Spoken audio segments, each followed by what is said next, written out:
Multiple agencies are involved with this search for 27-year-old Veronica Butler, shown here on the left, and then we have 39-year-old Jillian Kelly on the right. It's a story that people across the country have their eye on. 4 people arrested in this case, shown right here, will make their first appearance in court today. Yesterday, the Oklahoma medical examiner identified the 2 bodies that were recovered. A person had started shooting from the outside of this club in, and take a look at the entryway here with the windows and doors, glass scattered throughout on the ground. We have a big update to a case that's been cold for nearly 7 years. Urban texted me when the latest tip on Adam's case surfaced. Both his adoptive and biological family have reached out, saying this time is incredibly painful. Absolutely, and we're able to see so much more of everything that has transpired in the past couple of hours. So much anticipation, Shane. In fact, I got my glove ready. Are you all ready for this game? Following our reports on Megan this year, there have been some developments. We've even had this anonymous letter sent to us. It was directed to me and a couple other people, including Megan's family. The National Transportation Safety Board investigated the crash. Survivors gave their account of what they saw. The town loses power, everyone's hiding, just taking cover as that tornado barrels through the city. For the first time in 18 years, Carrie sees her dad face to face. What she's learned about the cold cases, it's a Wichita TV Cake News exclusive. There's a Larry Hatterberg file. Uh-oh. Here we go. What is in your file? Well, I'm scared to know. Oh my gosh, oh, yeah. Look at this. An investigation started not long after, with detectives coming out here to this property to search inside of that home, looking at computers, pictures, anything they could to find little Adam. As they searched that property in Kansas, nearly 600 miles away over here in Indiana, is where Adam's biological dad lives, and he gets a phone call. He hears from police, and then he realizes the heart-wrenching news that his son is missing, or maybe worse.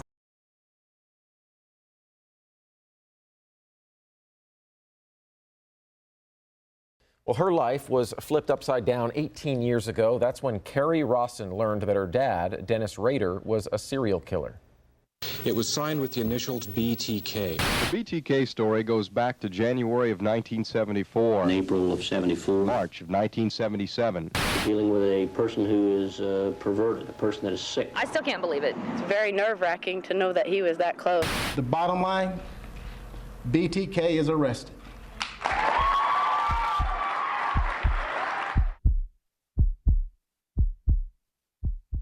We never talked to the KPI. But Wichita, I think they just knew we were absolutely in shock and torn apart, and they didn't need us. But now we're realizing, well, did they miss some things? You know, did the KBI and the FBI miss some things? And so all I have ever wanted to do was help. Do you think they did miss things? But did detectives make mistakes when Rader was convicted? Did they miss other people who have fallen victim to BTK? That's what Rawson says she's determined to find out. And she speaks exclusively, as you see there, with Cake's Annette Lawless about the new investigations and seeing her father for the first time in years.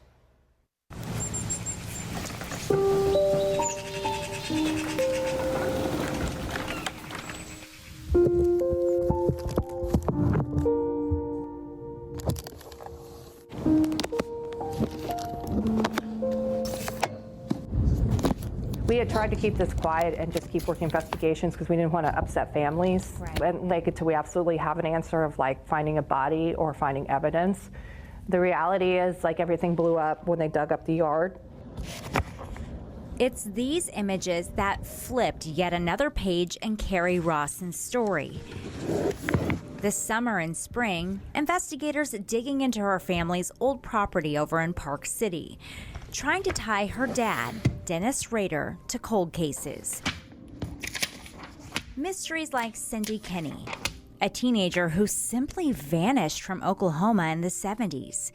Rader was working nearby. Kinney was abducted from a laundromat in Pawhuska, and I was like, that doesn't match my dad at all, right? Because my dad did home invasions. All of his 7 crime scenes, 10 cases, they're all home invasions. You know, and like there were 2 that he switched the MO by our house, and he did it because they were by our house, but still, they're still home invasions. And I was like, I don't think that was dad. However, a sheriff from Oklahoma thinks otherwise. Re-examining an old journal of Rader's, he titles one entry, Bad Wash Day, writing, "The brunette was the target. I would watch the nearby laundromat for possible victim. The question, is this writing coming from fact or fantasy?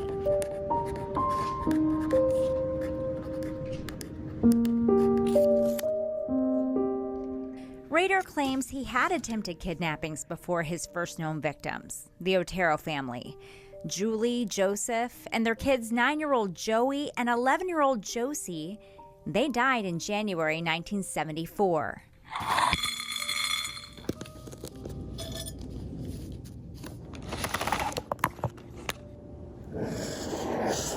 Down in Oklahoma, the 16-year-old Cindy was last seen 2 years after that, directly across the street from where Rader was on the job. He talks about attempted kidnappings other times. And so if you really start digging in there, there's like so many concerns. It's a tough reality for Carrie. Writing a memoir a few years ago, facing the headline that has taken over her life. She is a serial killer's daughter. Her dad admitted to the deaths of 10 people, but are there more? That's what's brought her back to the heartland several times this year. Detectives driving her to different places, like over in Missouri, and a moment she did not expect. And we were driving, and we came upon this like small creek, and it was flowing pretty good, and it has like white shell rock all around it. And I go, wait, stop. I said, we fished here. I think I literally have a photo of me fishing there like around 4. Yeah, it could be somewhere else, but it's like that really bright white shell rock, and it looks exactly like there. And I said, wait, I know I have fished this stream. And I said, that's not good. And then they go, okay, well, just wait a second. And they drive about another couple blocks, half a mile, and they turn on this old country road that's steep. And I go, I know this road. And then that's where I got real sick again. And I shouldn't know that road, right? It doesn't make any sense. And then we drive just up a little bit, and they're like, this is where Shauna was dumped. A plot twist. Some believe her dad is responsible for the murder of Shauna Garber. The 22-year-old's body was found in the winter of 1990. She was raped, strangled, and restrained, fitting that BTK MO. Bind, torture, kill. Shauna's remains were discovered not far from where Carrie says her family would visit when she was little. When that became familiar to you, what was your feeling? I was like not well, but I also was like, we have a dad problem. That's what I've been calling him internally. Yeah. I'm like, we have a dad problem. Like, you're looking at the bondage, or you're looking at the drawings, or you're matching these things, or you're like seeing a creek that you fished at that's around the corner from where a body was dumped. And you're like, okay, that's a bad dad fact. And so those are added up. Yet Carrie is determined to know the truth and make sure nothing was missed. Not just for her, but for all the families involved. She's been visiting prison to help with the investigations, to speak with a man she has not seen in nearly 20 years. And now all of a sudden, it's like everything has just sort of come to this peak moment of where it was like, I'm strong enough, capable enough, I can go help. Sitting across the table from her dad, a new chapter. A once tall, strong man is declining. No teeth, legs wrapped up, and handcuffs and a wheelchair. Quite the contrast of the controlling dad she once knew. At the same time, realizing the person across from him is also quite different. As she continues to write her story of survival. Going in to see my dad, it's insane, but it's also really empowering because I get time with him. We're working on these investigations. You know, at times he's very difficult and I have to get him to focus. Other times he's cooperative. Like, I hug him, he kisses me on the cheek. I say goodbye. He's in shackles. He's in a wheelchair. Like, he's tiny. He's like lost like 9 inches. It's really hard to see him. I get to choose when I go see him again, and I get to choose. And so it's like I've now taken control over that man that was in my house. You know, like, I'm the person that's tall now, I'm the person that can walk, I'm the person that's literally like in charge.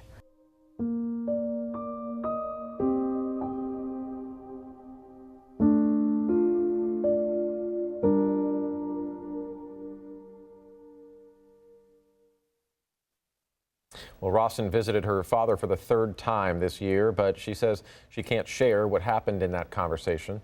So far, Rader says he is innocent. However, he has speculated as to what happened to those victims. Investigators are looking into what he's said. You can see our team coverage of these investigations and extended interviews by visiting our website, cake.com.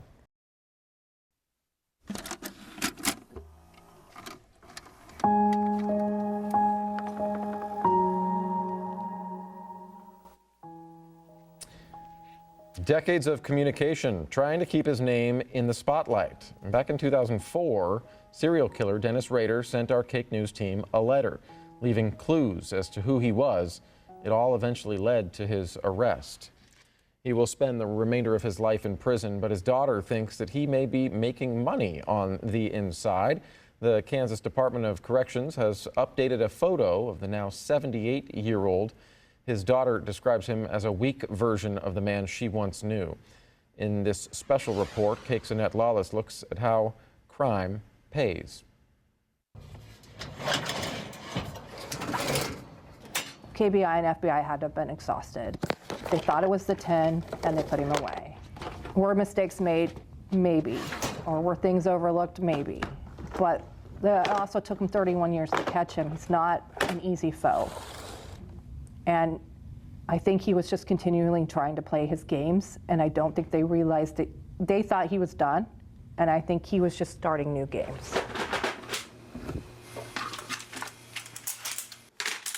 Games that started not long after Dennis Rader was convicted in the deaths of 10 people. Joey, Josie, Julie, Joseph, Catherine, Shirley, Nancy, Vicky, Maureen, Dee. From his first kill nearly 50 years ago, up until his conviction in 2005, he would play with the community, writing letters and leaving behind clues. And it's that correspondence that eventually led him to plead guilty to the murders. Yet, as he ages, inside of that isolated prison cell, is he continuing to toy with the outside world? He can use a phone, electronic messaging, and mail letters, communication that his family pretty much has ignored. But his daughter, Carrie Rawson, tells me that his fans, they've pretty much bridged that gap. And on top of that, he was like cyber stalking me. So he was sending like third-party people to come harass me, like on social media and email. And they're like, what's your deal? Your dad's a really nice guy. And I'm like, he's using you. When it comes to mail, inmates like Rader can only send letters such as this. Just like one an inmate sent me from the El Dorado Correctional Facility, where he's from. They have a timestamp and a seal, and may be inspected before being sent. However, it seems like much bigger items are getting out. I found out my dad was knotting old sweatshirts and like sweatpants that say Rader stamped on them. And like shoes were getting out. I heard gold fillings got out from a dentist. And like when something that massive is getting out of the prison, you know there's like some kind of backdoor system going on. But then what happened in 21, I got notified that my dad was signing crime scene photos, and he had signed one of Josie Otero, like taken of her after she was deceased. And somebody was sending copies of those in, and he was signing them as BTK. She could not believe it. Those things now on the outside, getting to the hands of people online, ending up on websites like Cult Collectibles. Letter from Dennis Rader, signed in full at the bottom, Dennis L. Rader, which is cool. You don't really see his full name signed too often. Rader's mail and artwork are featured among the nearly 1,000 items on there. Owner Taylor James tells me that in his 6 years of operation, he's never made any criminal. With every item in every case, the inmate is involved, but specifically with this, Rader isn't involved in any way. Nothing's going to him. It's just somebody has these items. More often than not, he's buying from people who simply want to get rid of stuff. And eventually those things will end up in the hands of filmmakers, museums, and collectors. Some items, like criminal trading cards, are valued at $5. Others, like this urn of Jeffrey Dahmer, are priced at $250,000. No matter the value, he knows that not everyone is sold on what he sells. Just important in archiving parts of history that are obviously darker and some people don't want to really think about as much, a series that goes on to Netflix or a major podcast will make so much more money in advertising from that one piece of media than I think I possibly could selling this stuff for the rest of my life. But then between 19 and 21, I was getting notified of all this stuff on the murder memorabilia black market. Right. It was my dad's profiting. There's a Son of Sam law that my dad can't profit off this stuff. Carrie's convinced, though, that someone is getting money back to her dad. At one point, she says his prison bank status had close to $2,000 in it. Now, the Kansas Department of Corrections could not tell me about Rader's current financials, but they could tell me about 3 disciplinary actions against him, and all of them involve outgoing mail.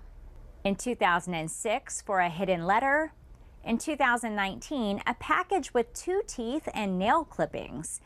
And in 2020, a Ziploc bag with what's believed to be a lock of his hair. Carrie says her dad has asked family to sell some items on his behalf, but they have refused to do that. Not just because it's morally wrong, but also because it's illegal. Son of Sam is a law preventing criminals from profiting from their crimes. It's inspired by serial killer David Berkowitz, who used the name Son of Sam during his murder spree in the 70s. He sold his story rights, but New York lawmakers stepped in, saying he could not exploit the tragedy for a profit. If anyone were to make money, it would go to the victims. Not long after Rader was convicted, the victim's family sued him. A former attorney of the victim's trust tells me that they did agree, at least in one instance, of a writer, Catherine Ramsland, being able to correspond with Rader and share his story. She tells me he never made money from the book Confession of a Serial Killer. At least that stuff was agreed upon. But as for the items, like those autographed crime scene photos, those became too much for the survivors. That was like the straw that broke the camel's back when I was sent that photo, because he maybe had signed it a few years before, but someone had just sent it to me, and I said, Dad, I'm done. I can't do this.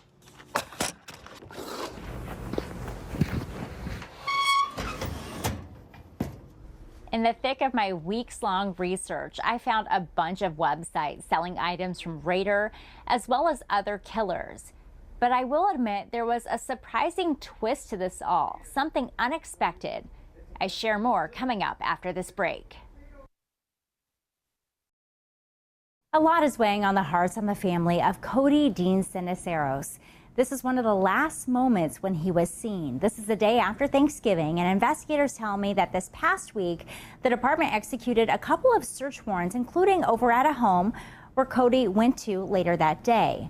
While that search did not find anything significant, his mother looks for answers.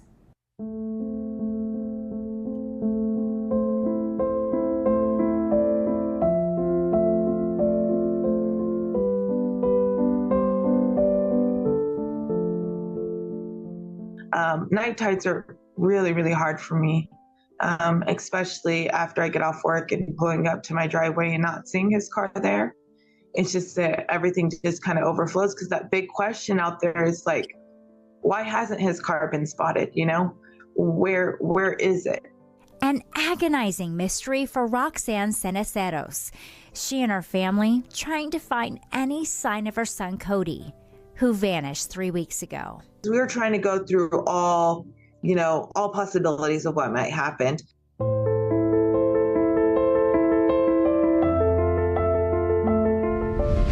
This is what they do know. On the afternoon after Thanksgiving, Cody is shown right here in this home security footage, leaving his dad's house in Spearville. He went over to see his girlfriend, and they broke up. Later, came to his mom's home in Dodge City, spoke to her on the phone, posted on social media. arrived at a different place on the south side of Dodge. Then, by 7 o'clock, his cell was turned off. His vehicle, a 99 Chevy Tracker, also gone. Police in the community are looking for clues. They've searched from the sky, on the ground, and in the water. You know, trying to check all his spots that he likes to be out in the county roads, and went to go check the lakes again. Community was already down, you know, in the riverbed on ATVs looking for him. We know that my son loves fishing. He loves being out there with his kayak, with his bull terrier. That was just his happy spot. So the waters were something we were very concerned about. Roxanne says she's truly touched by how many people have lifted her family up, especially as they edge close to Christmas. She wants Cody safe. She wants him home.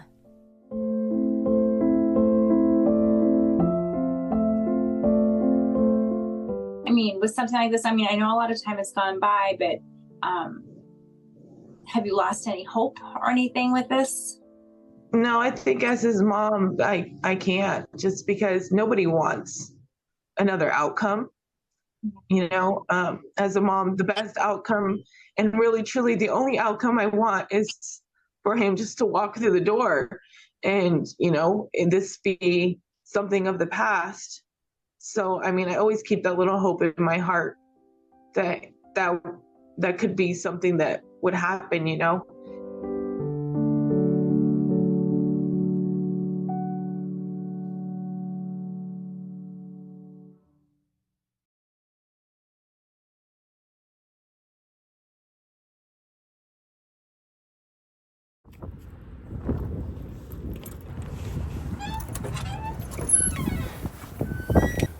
Oh, the old tin hut. I love it. Here we are. It may not look like much now. Amid the boxes and dust that's collected is a collection of memories. So these files were an integral part of the early newsroom. So valuable. Yeah. Chapters of the legacy of Cake News, tucked away here in an unusual spot in our back lot, nicknamed the Tin Hut.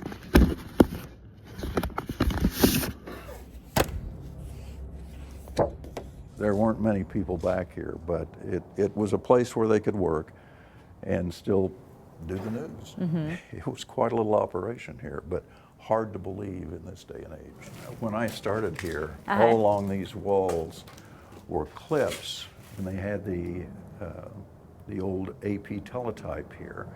And the clips were to hold all of that teletype paper, all of the stories that were coming over the teletype right here, because this was the news department where this lawnmower is. Oh, no way. And it's hard to believe that they did that out here. But back in the day, they had to, because that building wasn't built. That's where the dream started for this legacy TV station, signing on in the fall of 1954 in this shed, eventually making its way to where it stands today. Cake Television, KAKE TV, Channel 10, Wichita. I hope we've had a good station that's provided news that people have been able to rely on us. Good evening. The United States Japan and the European. Inside, transformations, a radio station, iconic TV programs, plus storytelling legends like Larry Hatterberg.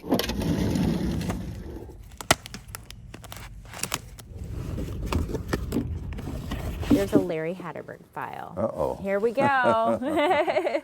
What is in your file? Well, I'm scared to know. Oh my gosh, Oh, yeah. Look at this. He got his start at Cake in 1963.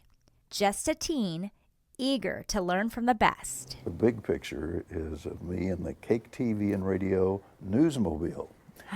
And back then, if you were a photographer at Cake, you also did radio reports for the radio station, because I was just a know-nothing kid. And that's what they called me. They called me the kid when I started here, because I was actually 18 years old, 1 month away from 19. So I had no experience.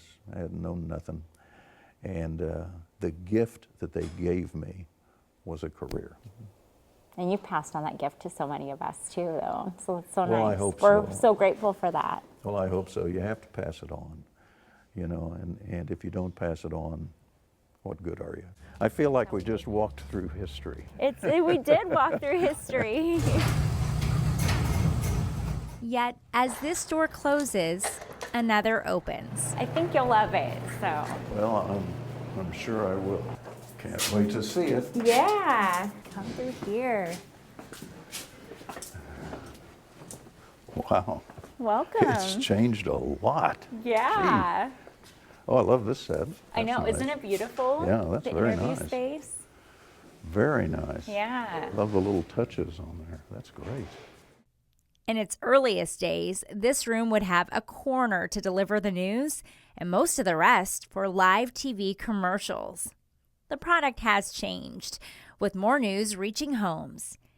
Now, during a time when other companies are downsizing, Cake is investing for even brighter days ahead. This almost looks like a network. I type know, of thing, it you does. That you're walking into Good Morning America or World News Tonight, because Yeah. it has that vibe to it. Mm-hmm. Mm-hmm. I love it. What it is a foundation for the future for Cake TV News. And that's what makes me excited about it, because Cake TV keeps innovating, Cake TV keeps doing things above and beyond what's expected. They could have built a much smaller studio, many television stations do, but this one is just gorgeous, and it's going to serve the community very well. I know this guy. How you doing? Mr. Prater, how are you? Good to see you. Good to see you, Larry. How's everything going? And while the room looks different, the heart of Cake, its staff and the community are here.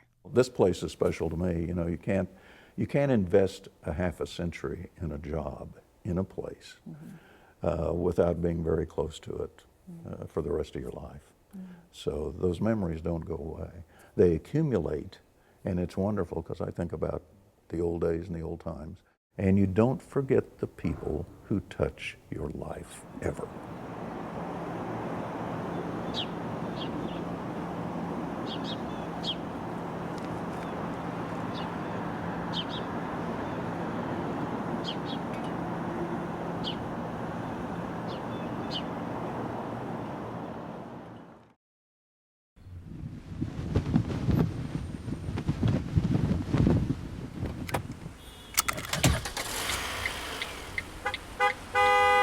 As people scurry during the lunchtime rush, there's one place in West Wichita where things are so quiet, pretty much all you can hear is this.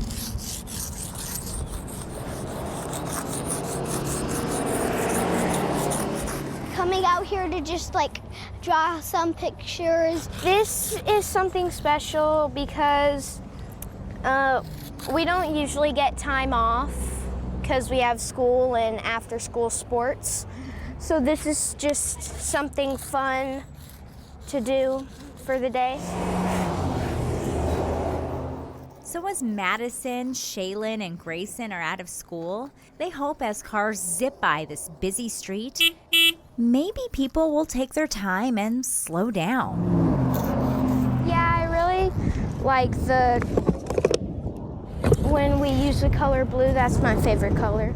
Not just to see the shades. We had neon colors with white and purple. But also the details.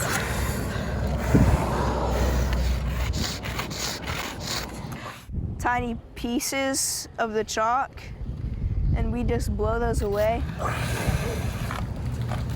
Also, the heart of what they have to say. Why do you like drawing with chalk? Because you can just do so many different things with it. You can draw, make different designs. Here, on the biggest canvas they could find, 3 kids with one message. Live, laugh, love. Live, laugh, love. And we drew a smiley sign over there. And we just wanted to make more people like happy. It might just cheer them up just a little bit. Some people don't have like a lot of good days, so we just came out here to do it because there's a lot of cars that can see it. I think this was pretty good for them. Yet good for Grayson and his little sisters too. Making memories and maybe a difference. It makes me feel good that we're giving them like some happiness in their day. Everybody in the world deserves to be happy and have a good day and have a smile on their face. In Wichita, Annette Lawless, Cake News on your side.